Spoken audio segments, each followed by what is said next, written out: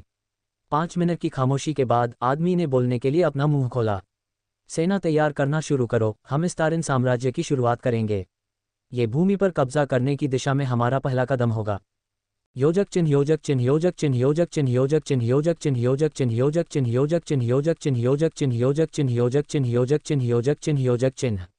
वास्तव में उन सभी को बहुत बहुत धन्यवाद जो बहुमूल्य गोल्डन टिकट के साथ समर्थन भेजते हैं। मुझे उम्मीद है कि हम इसे जारी रख सकते हैं। पब फ्यूचर द्वारा विज्ञापन। संपर्क टॉस साइट मैप दान करें, मेनू दिखाओ। उपन्यास ऑनलाइन पूरा पढ़ें। उपन्यास बिन। उपन्यास ड्रैगन मोनार्क सिस्टम 128 अध्याय 128। ड्रैगन मोनार्क सिस्टम 128 सी 128। पब फ्यूचर द्वारा विज्ञापन। महाराज, क्या आपने मुझे बुलाया? इस समय आदित्य चार्ट सितारा धनुष पर रून उकेर रहा था। वह स्कॉट के लिए इस चार्ट सितारा धनुष में रूनिक जादू जोड़ रहा था, जो मुख्य रूप से लड़ाई के लिए धनुष का उपयोग करता था। एलेक्स, अंदर आओ। लगभग 2 महीने पहले आदित्य ने एलेक्स और उसके परिवार को मारे जाने से बचाया था। उसने उन गुंडों को मार डाला जो एलेक्स और उसके परिवार को मारना चाहते थे। उन्हें बचाने के बाद आदित्य ने एलेक्स को शाही महल में शाही अधिकारी के रूप में काम करने का मौका दिया है। एलेक्स ने सीधे अनौपचारिक प्रधानमंत्री के रूप में काम किया। अब जब वॉटसन ने कुछ दिनों की छुट्टी ले ली थी, तो आदित्य ने एलेक्स को आदेश दिया था कि वह आकर उसकी मेज पर पड़े कागजी कामों के ढेर को ठीक करने में उसकी मदद करे। एलेक्स, तुम कैसे हो? एलेक्स इस्टारिन साम्राज्य का पहला शाही अधिकारी है। इसने ही एलेक्स को अन्य शाही अधिकारियों की तुलना में अधिक विशेषाधिकार और अधिक शक्ति दी। वर्तमान में एलेक्स के अधीन सीधे काम करने वाले हजारों से अधिक शाही अधिकारी थे। 2 महीने पहले एलेक्स एक गरीब आदमी था जिसके सिर पर कर्ज का पहाड़ था। उसकी आर्थिक स्थिति इतनी खराब हो गई थी कि एलेक्स के पास अपने परिवार के लिए 3 वक्त का खाना भी नहीं था। अगर आदित्य ने उस रात उसे नहीं बचाया होता, तो एलेक्स और उसका परिवार या तो भूख से मर जाता या फिर उन गुंडों द्वारा मार दिया जाता जिनसे एलेक्स ने पैसे उधार लिए थे। एलेक्स ने दरवाज़ा बंद किया और राजा के अध्ययन कक्ष में चला गया। हालांकि इस कमरे को राजा का अध्ययन कक्ष कहा जाता था, लेकिन इसका इस्तेमाल ज़्यादातर एलेक्स और वॉटसन ही करते थे। कई बार एलेक्स और वॉटसन इस कमरे में दिन बिताते थे। मैं बहुत अच्छा कर रहा हूँ। महामहिम से पूछने के लिए धन्यवाद। एलेक्स, क्या आप कृपया इन दस्तावेजों को देख सकते हैं और सर्वश्रेष्ठ उम्मीदवारों का पता लगा सकते हैं? आदित्य 100 और शाही अधिकारियों की भर्ती करने की योजना बना रहा था। वर्तमान इस्टारिन साम्राज्य बहुत बड़ा था। 1000 अधिकारी पर्याप्त नहीं थे। महाराज, मुझे लगता है कि आपको चीज़ों को थोड़ा आसान लेना चाहिए और थोड़ा आराम करना चाहिए। आदित्य की मेज के बगल में 19 विभिन्न प्रकार के हथियार थे। आदित्य ने शेष दिन इन हथियारों पर रून उकेरने में बिताया है। उसने इन हथियारों को अपने जनरलों और अपने ड्रैगनियन द्वारा इस्तेमाल किए जाने की योजना बनाई थी। ये सभी हथियार 4 स्टार हथियार थे। एलेक्स, मैं ऐसा नहीं कर सकता। चूंकि तुम पिछले 2 महीनों से वॉटसन के अधीन काम कर रहे हो, इसलिए तुम्हें पता होना चाहिए कि एक तूफान आने वाला है। एलेक्स ने गंभीरता से अपना सिर हिलाया। जब जुलिक्स राजवंश के साथ युद्ध समाप्त हुआ, तो इस क्षेत्र के उत्तरी भाग में कुछ अजीब हो रहा था। उत्तरी भाग, जो कई छोटे छोटे द्वितीय श्रेणी के राज्यों से बना था, ने लड़ाई बंद कर दी। किसी को नहीं पता था कि इन राज्यों ने अचानक युद्ध क्यों रोक दिया। पहले तो आदित्य ने सोचा कि ये छोटे छोटे राज्य अपनी सैन्य शक्ति को पुनः प्राप्त करने के लिए विराम ले रहे हैं। लेकिन जब आदित्य चला गया, तो वाटसन को मार्जिन से कुछ गंभीर खबरें मिली जो उन राज्यों में गुप्त रूप से जासूसी कर रहे थे। आदित्य ने अपने जासूसों को पूर्वी क्षेत्र के हर राज्य में फैला दिया था। उसके कई जासूसों ने बताया कि ये सभी छोटे राज्य एक बड़े युद्ध की तैयारी कर रहे थे। इन सभी छोटे राज्यों के बीच पहले जो दुश्मनी थी, वह अब खत्म हो गई है। इनमें से हर छोटा राज्य अपने संसाधनों को एक दूसरे के साथ साझा करना शुरू कर रहा था। महाराज, मुझे लगता है कि उत्तर दिशा में स्थित इन छोटे छोटे राज्यों ने आपस में गुप्त रूप से कोई गठबंधन बना लिया है। पिछले 100 सालों में इन छोटे छोटे राज्यों ने आपस में लड़ना कभी बंद नहीं किया। मुझे लगता है कि इस बार इन छोटे छोटे राज्यों के राजाओं का लक्ष्य कुछ बड़ा है। आदित्य भी एलेक्स से सहमत था। ये खबर सुनकर आदित्य और भी चिंतित हो गया कि नाइलैंड के राजा की तबीयत अचानक बिगड़ने लगी। पब फ्यूचर द्वारा विज्ञापन। मुझे समझ में नहीं आता कि ये राज्य अचानक अपने मतभेदों को पीछे छोड़कर युद्ध की तैयारी क्यों करने लगे। क्या वे नाइलैंड साम्राज्य पर हमला करने की योजना बना रहे हैं? भले ही ये छोटे राज्य हाथ मिला लें और नाइलैंड साम्राज्य पर हमला कर दें, फिर भी नाइलैंड साम्राज्य जीत जाएगा, क्योंकि उनके पास अपने साम्राज्य की रक्षा करने वाला एक 4 क्रम का शक्तिशाली देश है। या शायद वे इस्तारिन भूमि पर विजय प्राप्त करने की कोई महत्वाकांक्षा रखते हैं। आदित्य की लाल आंखें ठंडी हो गईं। अगर उन राज्यों ने ऐसा कुछ प्लान किया है, तो वह तब तक युद्ध समाप्त नहीं करेगा जब तक कि वह इन छोटे राज्यों में से प्रत्येक पर विजय प्राप्त नहीं कर लेता। आदित्य और एलेक्स जल्द ही अपनी अपनी दुनिया में खो गए। दोनों ही अपने काम में व्यस्त थे और उनके पास बातचीत करने का समय नहीं था। लगभग 30 मिनट के बाद आदित्य ने अंततः कलम नीचे रख दिया और संतुष्ट मुस्कान के साथ सुनहरे धनुष की ओर देखा। अंततः पूरा विषैला सर्प, रैंक मध्य 4 सितारा। विवरण: एक विशेष प्रकार का हथियार जिसमें घातक जहर की शक्तियां होती हैं। जब भी विषैले सर्प का उपयोग तीर चलाने के लिए किया जाता है तो तीरों में जहरीली शक्तियां होती हैं। जहर इतना शक्तिशाली होता है कि यह मध्य 3 क्रम के साधक को भी तुरंत मार सकता है। विषैले सर्प को रूनिक जादू से मंत्रमुग्ध किया गया है, जिससे धनुष और भी मजबूत हो गया है। विषैले सर्प के स्वामी पर जहर काम नहीं करेगा। जहर की शक्ति शीर्ष 4 क्रम या किसी भी उच्च क्रम साधक पर काम नहीं करेगी। क्षमताएं 1, जब विषैले सर्प का उपयोग तीर चलाने के लिए किया जाता है तो प्रत्येक सामान्य तीर की शक्ति और गति 300 जोड़ बढ़ जाती है। क्षमताएं 2, एक बार जब विषैले सर्प को उपयोगकर्ता के रक्त द्वारा चिन्हित कर दिया जाता है तो धनुष का उपयोग उपयोगकर्ता के अलावा किसी अन्य द्वारा नहीं किया जा सकता है। क्षमताएं 3, विषैले सर्प का उपयोग करके उपयोगकर्ता एक ही समय में 4 तीर चला सकता है। क्षमताएं 4, फोर्थ ऑर्डर पावरहाउस पर क्रिटिकल स्ट्राइक करने की संभावना को 20% तक बढ़ाता है। थर्ड ऑर्डर पावरहाउस पर क्रिटिकल स्ट्राइक करने की संभावना को 40% तक बढ़ाता है। फर्स्ट ऑर्डर पर क्रिटिकल स्ट्राइक करने की 100% संभावना है। पबफ्यूचर द्वारा विज्ञापन: बहुत ज्यादा शक्तिशाली 4 सितारा हथियार पहले से ही काफी घातक हैं। अब जब मैंने उसके 4 सितारा विषैले सर्प धनुष पर रूनिक जादू जोड़ दिया है तो स्कॉट के पास अब एक शुरुआती या मध्य चरण 4 क्रम के साधक को हराने के लिए हथियार है, भले ही वह केवल 2 क्रम का साधक हो। लेकिन फिर से 4 क्रम की गति, प्रतिक्रिया गति और सजगता, दृष्टि और शक्ति ऐसी चीज है जिसकी तुलना 2 क्रम कभी नहीं कर सकता। स्कॉट को 4 क्रम पर अपने तीरों को उतारने का कोई तरीका खोजना होगा। योजक चिन्ह। योजक चिन्ह। कुछ घंटे बाद आदित्य ने चादर को कसकर पकड़ रखा था। उसका पूरा शरीर पसीने की परत से ढका हुआ था। उसकी आंखें थोड़ी कांप रही थीं। उसका दिल बहुत तेजी से धड़क रहा था।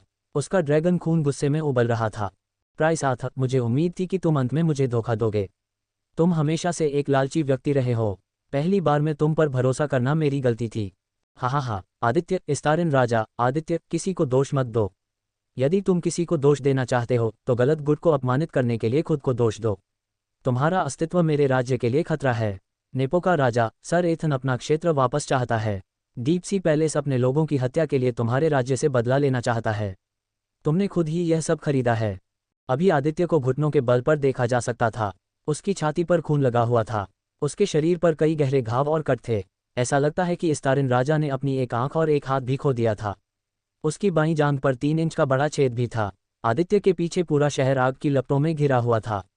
आग की लपटों का एक समुद्र पूरे शहर को निगल रहा था। इस्तारिन साम्राज्य का शाही महल पूरी तरह से नष्ट हो चुका था। आदित्य के पीछे उसके 7 सेनापतियों के शव, थेरा साम्राज्य के राजा और थेरा साम्राज्य के सेनापति के शव, एलेक्स का शव, महल में काम करने वाले सभी नौकर चाकर और नौकरानियां तथा 1 लाख सैनिकों के शव पड़े थे। इस समय पूरा इस्तारिन राज्य आग की लपटों में घिरा हुआ था। राज्य के सभी शाही अधिकारी और कुलीन लोग मारे जा चुके थे। आदित्य ने गहरी सांस ली। अभी उसकी आंखों में उन लोगों के लिए अंतहीन हत्या की भावना थी जिन्होंने उससे सब कुछ छीन लिया। ये लोग लाखों लोगों की मौत के लिए जिम्मेदार थे। पूरा इस्तारिन साम्राज्य लाखों निर्दोष लोगों के लिए कब्रिस्तान बन गया था। इससे कोई फर्क नहीं पड़ता कि वह कोई बुजुर्ग था या कोई महिला या कोई बच्चा, हर कोई चाहे वह किसी भी उम्र, लिंग या जाति का हो, बेरहमी से मारा गया। अब जब हालात इतने आगे बढ़ गए हैं, चूंकि मैंने सब कुछ खो दिया है, इसलिए मैं वह सब भी छीन लूंगा जो तुम सभी को प्रिय था। मैंने तुम्हारे पिता पिछले नाइलैंड राजा का सम्मान किया था, लेकिन तुम्हारे पिता भी तुम्हें ड्रैगन सम्राट के क्रोध से नहीं बचा पाएंगे। अचानक एक चमकदार लाल आभा ने आदित्य के पूरे शरीर को घेर लिया। क्या हो रहा है? आथा और अन्य राजा जो साथ खड़े थे डर के मारे कुछ कदम पीछे हट गए, क्योंकि आदित्य की हत्या की मंशा ने उन्हें घुटन महसूस कराई थी। मुझे लगता है कि वह पागलों की तरह पागल हो रहा है।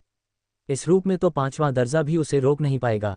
गहरे समुद्र के महल के राजा ने सभी के संदेह दूर कर दिए, लेकिन जब वह बोला तो सभी को उसकी आवाज में डर और घबराहट का एहसास हुआ।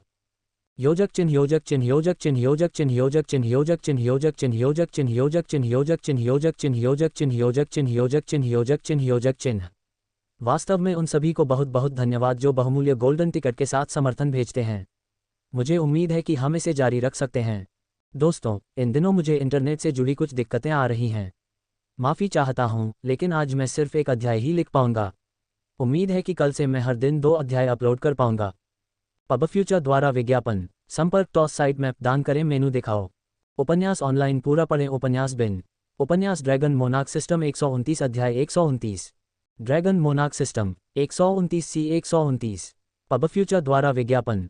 क्या हो रहा है? आथा और अन्य राजा जो साथ खड़े थे, डर के मारे कुछ कदम पीछे हट गए क्योंकि आदित्य की हत्या की मंशा ने उन्हें घुटन महसूस कराई थी। मुझे लगता है कि वह पागलों की तरह पागल हो रहा है। इस रूप में तो पांचवां दर्जा भी उसे रोक नहीं पाएगा।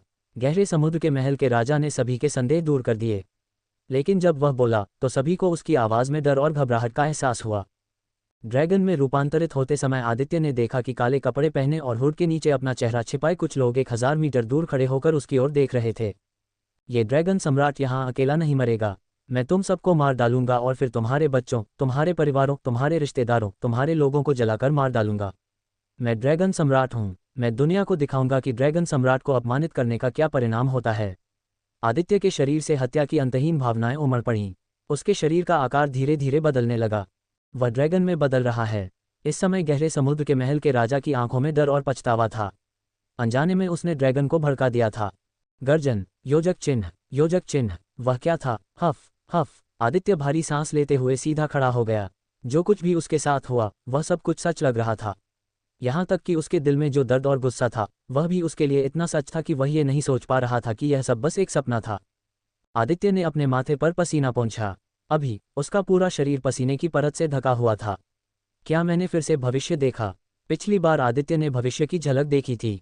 उस भविष्य के संस्करण में जुल्क्स राजवंश और नेपो का राजा ने अपनी शक्तियों को मिलाकर स्टारिन साम्राज्य को नष्ट कर दिया था। सौभाग्य से वह भविष्य को बदलने में कामयाब रहा, लेकिन इस बार उसे जो खतरा होने वाला था वह और भी बड़ा था। उसे पता भी नहीं चला कि वह दुश्मनों से घिर चुका है। आदित्य बिस्तर से उठा और फिर खिड़की खोलकर बाहर देखने लगा। खिड़की खोलकर उसने अजूर शहर का खूबसूरत नज़ारा देखा। अभी कुछ लोगों को छोड़कर शहर में लगभग सभी लोग सो रहे थे। आदित्य के बेडरूम से उसे शहर की उत्तरी दीवारें और दरवाजे दिखाई दे रहे थे। अतीत का एज्योर शहर आज के एज्योर शहर से अपनी तुलना नहीं कर सकता। शहर का न केवल आकार बढ़ा बल्कि वह समृद्ध भी हुआ। अब बहुत से लोग इस जगह को अपना घर कहते हैं।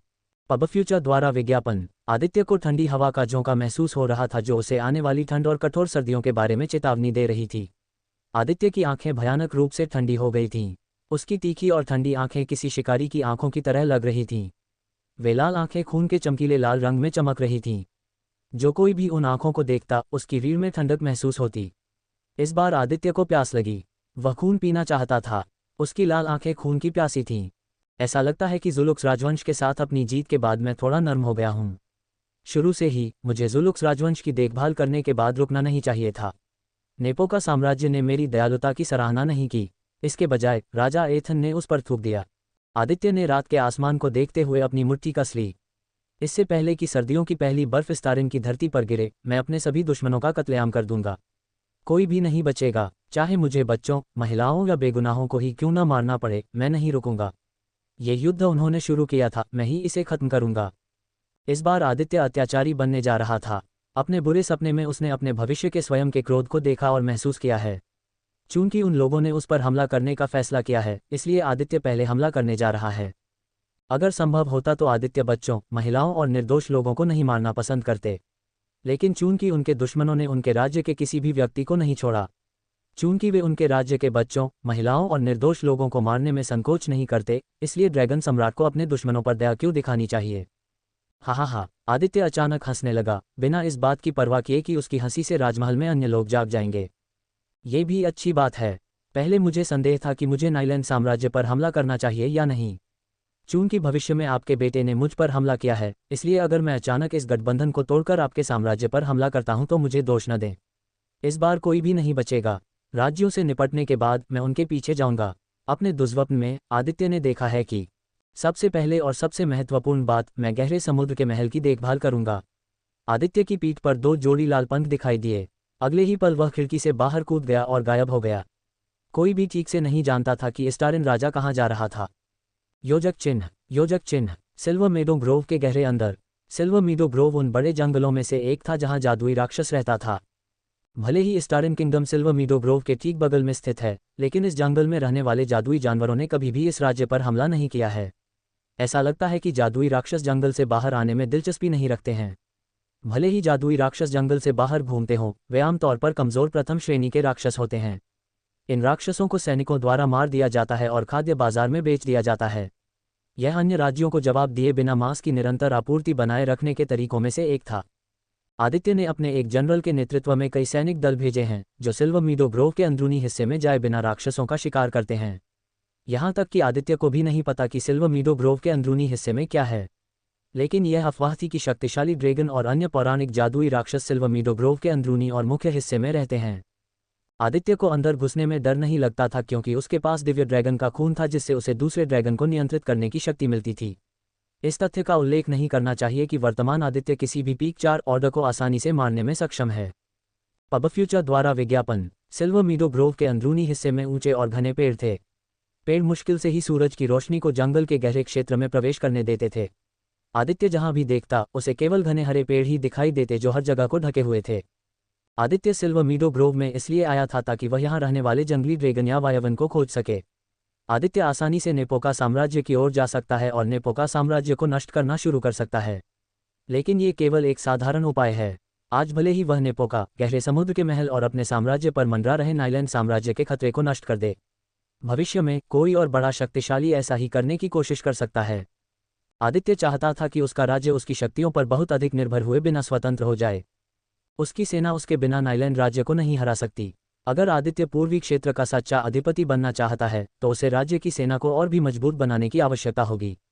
ऐसा करने का सबसे तेज तरीका या तो अपने सैनिकों को शक्तिशाली हथियार और कवच देकर ज्यादा ड्रैगनियन बनाना होगा या शक्तिशाली जंगली ड्रैगन और वायवन को वश में करना होगा। आदित्य ने पहले 2 विकल्पों में से आधे पहले ही कर लिए थे। अभी वह कुछ जंगली ड्रैगन ढूंढना चाहता था। क्या मुझे सभी ड्रैगन को सचेत करने के लिए अपने ड्रैगन रोअर का उपयोग करना चाहिए? आदित्य को सिल्वर मेडो ग्रोव के आंतरिक क्षेत्र में आए हुए लगभग 1 घंटा हो चुका है। कुछ हिचकिचाहट के बाद आदित्य ने ड्रैगन रोअर का उपयोग करने का निर्णय लिया। एक गहरी सांस लेने के बाद आदित्य ने अपनी आवाज को बढ़ाने के लिए अपने मन का उपयोग किया और एक जोरदार दहाड़ लगाई जिसने सिल्वर मीडो ग्रोव के कुल आंतरिक क्षेत्र के लगभग 1/4 भाग को कवर किया। गर्जन। योजक चिन्ह। योजक चिन्ह। लगभग 50 किलोमीटर दूर जंगली ड्रैगन का एक परिवार वर्तमान में अपना दोपहर का भोजन कर रहा था। मार ड्रैगन ने अभी अभी एक रेनबो बर्ड का शिकार किया था जो कि एक में 3 ऑर्डर जादुई पक्षी था। पक्षी अपनी ताकत और चपलता के लिए जाना जाता था, लेकिन एक ड्रैगन के सामने पक्षी कुछ भी नहीं था। ड्रैगन माँ ने आसानी से जादुई पक्षी का शिकार किया और उसे अपने छोटे ड्रैगन बच्चों को खिलाने के लिए खरीदा। देखो, माँ वापस आ गईं। बड़ी गुफा के अंदर 2 छोटे ड्रैगन अपनी माँ को उत्साह से देखते हुए देखे जा सकते थे जो अभी अभी लौटी थी। मैं वापस आ गया हूँ। माँ ड्रैगन ने इंद्रधनुषी जादुई चिड़िया के मृत शरीर को जमीन पर रख दिया। जैसे ही जादुई जानवर का शरीर बच्चे ड्रैगनों के सामने रखा गया, दोनों बच्चे ड्रैगन 5 मीटर बड़े इंद्रधनुषी पक्षी को खाने लगे। कैसा है? माँ ड्रैगन ने अपनी आंखों में असीम प्रेम के साथ अपने बच्चों को देखते हुए पूछा। ड्रैगन के लिए बच्चे पैदा करना बहुत कठिन था। यह एक चमत्कार है कि वह जुड़वां ड्रैगन को जन्म देने में कामयाब रही। गर्जन। अचानक तेज आवाज सुनकर माँ और उसके दोनों बच्चे पूर्व दिशा की ओर देखने लगे।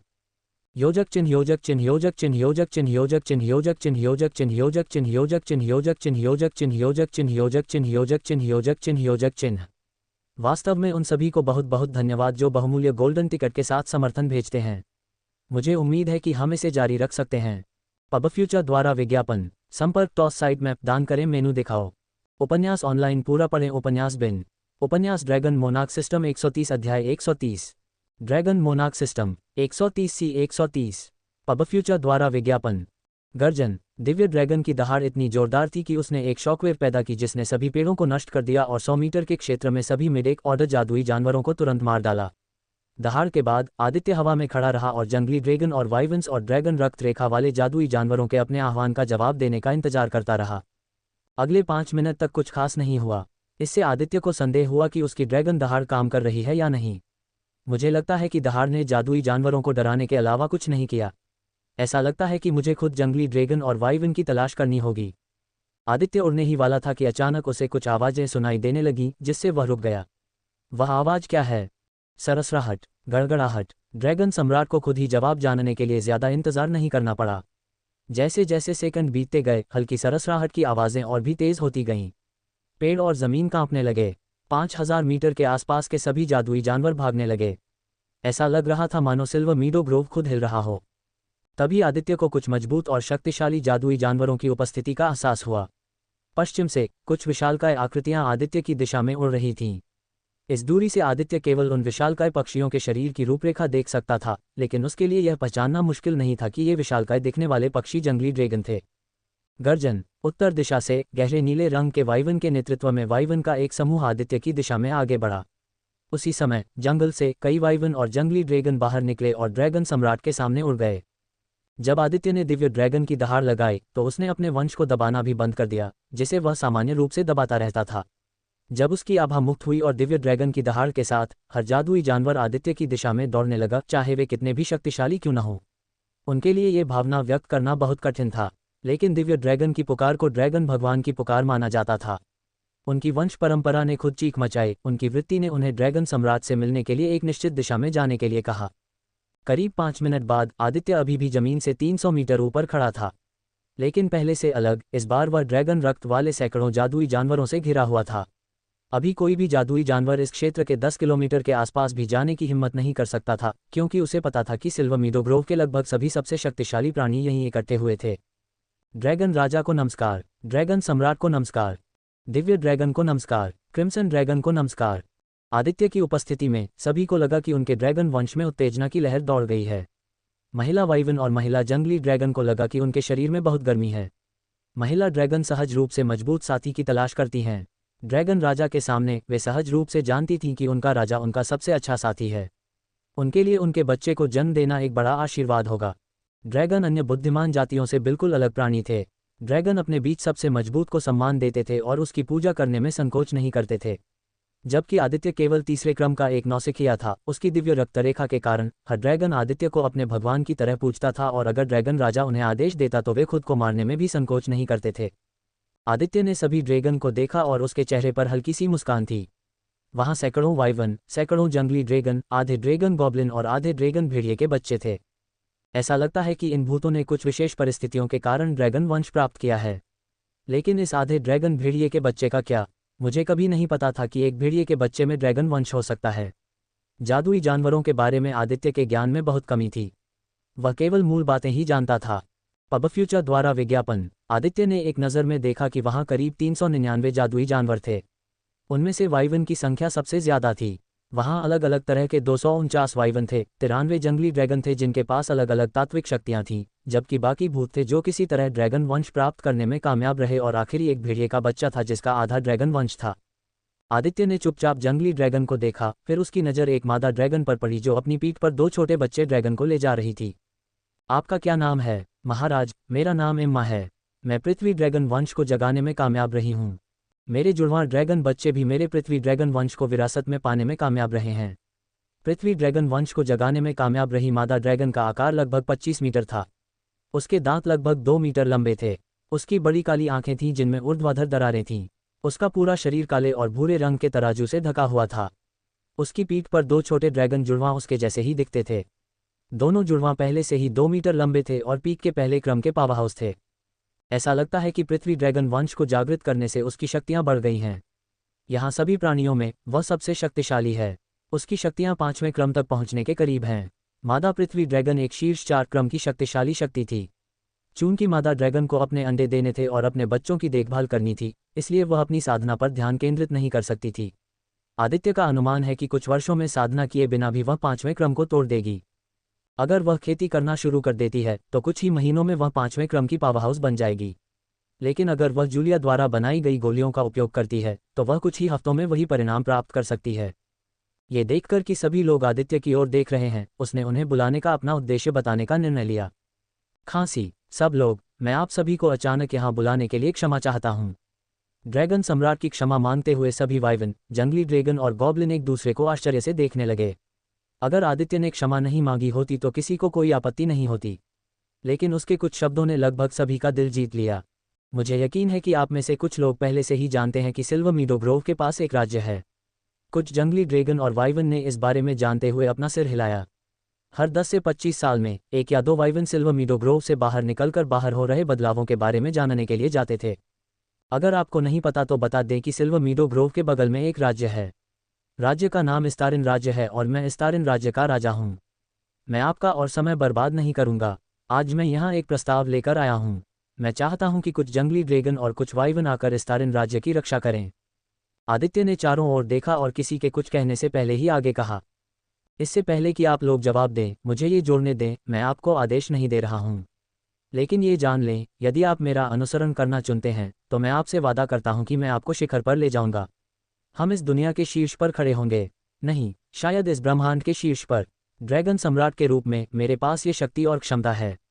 सिस्टम के साथ आदित्य अंतहीन रूप से आगे बढ़ सकता है। उसे विश्वास था कि वह और उसके अधीनस्थ सबसे ऊपर खड़े हो सकते हैं। यहाँ हर कोई आदित्य के लिए काम करने के लिए सहमत हो जाता। चूंकि वह सबसे श्रेष्ठ ड्रैगन वंश का था, इसलिए हर ड्रैगन या ड्रैगन किंग आदित्य को अपना भगवान मानता था। और हर ड्रैगन अपने ड्रैगन देवताओं का सम्मान करता था और उनकी आज्ञा का पालन करता था। उनके लिए ड्रैगन सम्राट की सेवा करने में सक्षम होना अपने आप में एक बड़ा सम्मान है। जैसे ही आदित्य ने अपनी बात खत्म की, सभी चिल्ला उठे, हम ड्रैगन राजा का अनुसरण करने और जीवन भर ड्रैगन राजा का अनुसरण करने के लिए सहमत हैं। यहाँ तक कि आदित्य को भी इन शब्दों की उम्मीद नहीं थी। उसे उम्मीद थी कि कुछ ड्रैगन या वाइवन पीछे हट जाएंगे और यहाँ रहना जारी रखेंगे। अचानक से इस्तारिन साम्राज्य में सभी जंगली ड्रैगन और इतने सारे वाइवन को लाने से एक बड़ा हंगामा मच जाएगा जो पूरे महाद्वीप में फैल जाएगा। साथ ही इससे मेरे दुश्मन भी सतर्क हो जाएंगे, भले ही उन्हें इस बारे में पता हो। लेकिन मैं उन्हें आश्चर्यचकित करना चाहता हूँ। कुछ देर सोचने के बाद आदित्य ने आखिरकार 33 जंगली ड्रैगन और वाइवन को लेने का फैसला किया। उनमें से 15 वाइवन थे जबकि बाकी 18 जंगली ड्रैगन थे। आदित्य ने जितने भी जंगली ड्रैगन और वाइवन चुने थे वे या तो तीसरे क्रम के या चौथे क्रम के शक्तिशाली थे। बाकी सभी यहाँ थोड़े समय तक रह सकते हैं। अब मेरे द्वारा चुने गए लोगों को छोड़कर बाकी सभी वापस जा सकते हैं, लेकिन याद रखें कि आप लोगों को आपस में लड़ने की मनाही है। शेष ड्रैगन, वाइवन और गॉब्लिन ने वापस जाने से पहले सिर हिलाया। जो लोग बच गए वे थे एम्मा और उसके जुड़वां ड्रैगन बच्चे, आधा भेड़िया पिल्ला, जंगली ड्रैगन और वाइवन्स। सबके चले जाने के बाद आदित्य आधे भेड़िए के बच्चे को घूरता रहा। प्यारा सफ़ेद भेड़िया आदित्य की ओर देखकर अपनी आंखें मूंद रहा था। भेड़िया बच्चा सिर्फ 1 महीने का था और बहुत कमज़ोर था। ये पहले से ही एक चमत्कार है कि दूसरे जादुई जानवरों ने इस पर हमला करके इस बच्चे को नहीं मारा। पब फ्यूचर द्वारा विज्ञापन। आदित्य ने बच्चे के पिल्ले के सामने लैंड किया। आदित्य बता सकता है कि यह मादा भेड़िया का बच्चा था। पिल्ले का पूरा शरीर चांदी जैसा सफ़ेद था जबकि उसकी आंखें ड्रैगन की आंखों जैसी थीं। इधर आओ। आदित्य को यकीन नहीं था कि छोटा भेड़िया उसकी बातें समझ पाएगा या नहीं, लेकिन अपना सिर प्यार से झुकाने के बाद पिल्ला आदित्य के पास चला गया। आदित्य ने उसे गोद में उठाने से पहले उसके सिर को धीरे से थपथपाया। चल दर, वाह। जैसे कि आदित्य की बात समझकर छोटा भेड़िया उत्साह में भौंकने लगा। पिल्ला अपने जीवन में पहली बार उड़ने के लिए उत्साहित था। आदित्य ने बादलों के ऊपर उड़ान भरी और बच्चे के पिल्ले के पूरे शरीर को मैना शील्ड से ढक दिया क्योंकि वह जानता था कि पिल्ले का कमज़ोर शरीर तेज हवा के दबाव को नहीं झेल सकता। पिल्ला शांत रहा और उत्साह से इधर उधर देखता रहा। आदित्य और उसके साथी जंगली ड्रैगन और वाइवन से एज्योर शहर की दिशा में उड़ गए। मुझे आधे ड्रैगन गॉब्लिन के साथ क्या करना चाहिए? लाखों गॉब्लिन को मारने के बाद आदित्य ने पूरी गॉब्लिन जाति के प्रति कुछ नकारात्मक दृष्टिकोण विकसित कर लिया था। यही कारण है कि आदित्य ने आधे ड्रैगन गॉब्लिन को नहीं खरीदा, क्योंकि उसे डर था कि गॉब्लिन उनकी वासना के चक्कर में पड़ जाएंगे और कुछ महिलाओं के साथ जबरदस्ती करने की कोशिश करेंगे। योजक चिन्ह, योजक चिन्ह। जैक, क्या तुम कृपया काम छोड़ना बंद कर सकते हो? यार, ये 9वीं बार है जब मैं तुम्हारे लिए काम कर रहा हूँ। अगर उच्च अधिकारियों को इस बारे में पता चला तो वे तुरंत तुम्हें नौकरी से निकाल देंगे। माफ़ करना भाई, मेरी अभी अभी शादी हुई है, इसलिए तुम्हें पता है कि अपनी पत्नी को घर पर अकेला छोड़ना कितना मुश्किल है। सिपाही ने संतुष्ट मुस्कान के साथ जवाब दिया। पहले सिपाही ने दूसरे सिपाही की ओर देखा जो अभी अभी घर से लौटा था। काश मैं भी शादी कर पाता, लेकिन मैं नहीं कर सकता क्योंकि मुझे शादी से पहले अपने परिवार का कर्ज चुकाना है। परिवार शुरू करने से पहले मैं अपने सारे कर्ज चुकाना चाहता हूं और फिर इस राज्य में एक खुशहाल जीवन जीना चाहता हूं। आखिर आपके पास कितना कर्ज बचा है?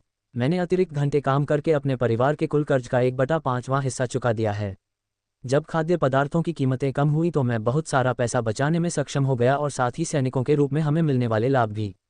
हाँ, मैंने सुना है कि पड़ोसी राज्यों के सैनिकों को इतने लाभ नहीं मिलते, यहाँ तक कि उनका मासिक वेतन भी हमसे कम है। महामहिम जितना महान कोई नहीं बन सकता। उन्होंने न केवल सभी सैनिकों और उनके परिवारों को 10% छूट देने का कानून पारित किया, बल्कि उन्होंने हमारे वेतन में भी वृद्धि की। जो पहले 1 सोने का सिक्का था, अब हमारा वेतन 1 सोने का सिक्का और 50 चांदी के सिक्के हैं। दूसरा सिपाही दीवार से टिका हुआ साफ नीले आसमान की ओर देखने लगा। मुझे यकीन नहीं होता कि इस्टारिन साम्राज्य में कितने बदलाव हुए हैं। मुझे लगता है कि इस्टारिन साम्राज्य के सामने आत्मसमर्पण करना सबसे अच्छा विकल्प था। महामहिम ने सभी युद्ध बंदियों को इस्टारिन साम्राज्य के सैनिक बना दिया। 10% छूट के अलावा हमें मासिक अनाज, मुफ्त स्वास्थ्य सेवा और 15 साल की सेवा के बाद 100 शाही सोने के सिक्कों की पेंशन भी मिलती है। महामहिम के अधीन हर कोई खुश है। जब हम जुल्क्स राजवंश के सैनिकों के रूप में काम करते थे तो सैनिक होने का काम एक कर्तव्य की तरह लगता था। हम ऐसा केवल इसलिए कर रहे थे क्योंकि हमारे पास मासिक आय अर्जित करने का कोई अन्य विकल्प नहीं था, लेकिन जब से मैं स्टारिन साम्राज्य का हिस्सा बना हूं, तब से मेरे अंदर इस साम्राज्य की रक्षा करने की गहरी इच्छा है। मुझे यकीन है कि अगर मैं मर भी गया तो महामहिम मेरे परिवार की देखभाल करेंगे और सुनिश्चित करेंगे कि मेरा परिवार कभी भूखा न रहे। हर रोज की तरह सैनिक शहर की दीवारों की रखवाली में व्यस्त थे। अभी हर कोई आराम कर रहा था, एक दूसरे से बात कर रहा था और कुछ लोग खेल भी खेल रहे थे क्योंकि उन्हें पता था कि कोई भी इतना साहसी नहीं होगा कि दिन के उजाले में स्टारिन साम्राज्य की राजधानी पर हमला कर सके। शहर में किसी ने भी अपने सबसे अजीब सपने में भी इसकी उम्मीद नहीं की थी। अचानक एक विशाल छाया ने सूरज की रोशनी को रोक दिया। इससे एक सैनिक ने ऊपर देखा।